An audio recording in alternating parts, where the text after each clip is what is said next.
Voices are rising around Milo. Someone's upset. Words are getting sharper. And instead of defending himself, explaining his side, saying literally anything, he just goes quiet. Not calm quiet. Frozen quiet. His mind knows exactly what he wants to say. His mouth simply refuses to cooperate.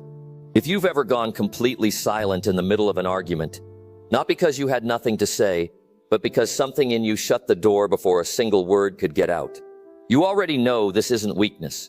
It's something your body decided for you. Here's what nobody tells you about people who go quiet during conflict.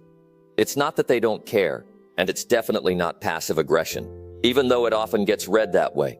There's an actual physiological process happening underneath it. And once you understand it, that silence stops looking like avoidance and starts looking like exactly what it is: a nervous system doing its job a little too well. Let's start with what conflict actually does to the body before it ever reaches conscious thought. The moment tension rises, raised voice, sharp tone, sudden confrontation, your brain's threat detection system activates almost instantly, long before your rational mind has a chance to weigh in. Most people know the fight or flight response. Fewer people know about the third option, freeze. Psychologists describe it as a survival response, where the nervous system, faced with a threat it judges too overwhelming to fight or escape, simply shuts things down instead. Speech centers in the brain can genuinely become harder to access in this state, which is why some people report literally not being able to find words during an argument, even words they knew perfectly well moments earlier. Here's the part that explains why this happens to some people far more than others. The freeze response tends to get wired in early, often in environments where conflict once felt genuinely unsafe, not just uncomfortable. A raised voice from a parent that unpredictably escalated.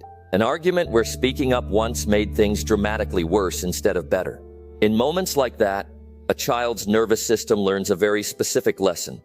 Staying small and quiet is safer than pushing back. And nervous systems don't forget lessons like that. Just because someone grows up, the wiring stays, waiting quietly until a raised voice, any raised voice, triggers the same old response, even in a relationship that's actually safe now. But wait, there's a second layer here. And it explains why the silence can feel almost paralyzing, rather than simply reluctant. There's a concept called neuroception, a term coined to describe the way the nervous system scans for danger constantly, beneath conscious awareness, before the thinking brain even gets involved. For people with a sensitized freeze response, neuroception can misread ordinary conflict.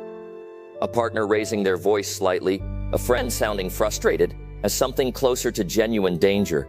The body reacts to the tone before the mind has processed the actual words being said, which means the silence isn't a choice being made in that moment. It's already happened by the time conscious thought catches up. This is also why people who freeze during conflict often feel intense frustration with themselves afterward, sometimes replaying the argument for hours, finally coming up with everything they wish they'd said. That delayed clarity isn't a coincidence. Once the perceived threat passes and the nervous system settles back down, the rational verbal part of the brain comes back online, fully capable again. It just wasn't available in the moment that actually mattered, which can feel deeply unfair to someone who genuinely isn't lacking the words, only the access to them at the right time. There's also something worth naming about what this silence often gets mistaken for. From the outside, going quiet during conflict can look like indifference, stubbornness, or even manipulation, the classic silent treatment. But for a lot of people, it's the opposite of a strategy. It's the absence of one. There's no plan behind it, no attempt to punish or control the other person. It's simply a system that has, at least temporarily, run out of its own available options. Now here's something that might completely shift how you see this pattern. People who freeze during conflict are very often deeply thoughtful, conflict-averse in the healthiest sense.